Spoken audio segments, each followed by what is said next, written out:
കുട്ടികളുടെ എല്ലാം ഫേവറേറ്റ് ആയ കാരമൽ പോപ്കോൺ ആണ് നമ്മളിന്ന് ചെയ്യുന്നത്. അതിനായിട്ട് ഒരു പാൻ ചൂടായതിന് ശേഷം 2 ടേബിൾ സ്പൂൺ എണ്ണയാണ് ഒഴിച്ചു കൊടുക്കുന്നത്. ഞാൻ സൺഫ്ലവർ ഓയിലാണ് ഉപയോഗിക്കുന്നത്. പിന്നെ ഇതിലേക്ക് 1 ടേബിൾ സ്പൂൺ സോൾട്ടഡ് ബട്ടർ, അതൊന്ന് മെൽറ്റായി വരുമ്പോൾ ഇത് ഒരു 1/2 കപ്പ് കോണാണ്, പോപ്കോൺ ഉണ്ടാക്കുന്നതിന് വേണ്ടിയിട്ടുള്ള കോണാണ്. അതൊന്ന് നമുക്കൊരു 2-3 മിനിറ്റ് ഒരു മീഡിയം ഫ്ലെയിമിൽ വെച്ച് ഒന്ന് വറുത്തെടുക്കാം. അതിനുശേഷം അതൊന്ന് നിരത്തിയിട്ടിട്ട് നമുക്ക് അടച്ചു വയ്ക്കാം. ഇല്ലെങ്കിൽ ഇത് പോപ്പ് ചെയ്ത് വരുമ്പോൾ എല്ലാം പുറത്തേക്ക് പോകും. ഇതുപോലുള്ള ഒരു ഹോളില്ല എന്നുണ്ടെങ്കിൽ നമ്മൾ അടപ്പ് അല്പം തുറന്നു വയ്ക്കണം. പോപ്കോൺ പൊട്ടി വരുന്നത് കാണാൻ തന്നെ ഒരു ഭംഗിയാണ്.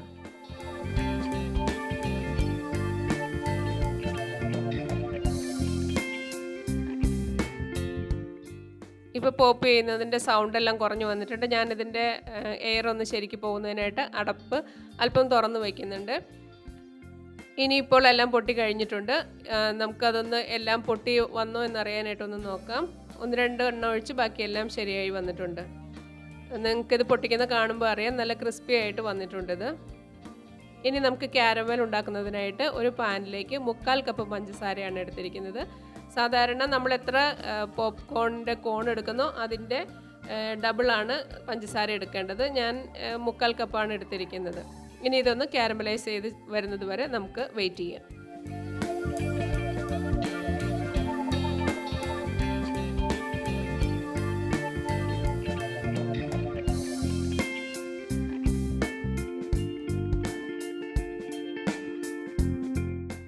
ഇപ്പോൾ പഞ്ചസാരയെല്ലാം മെൽറ്റായി ഗോൾഡൻ ബ്രൗൺ കളറായി വന്നിട്ടുണ്ട്.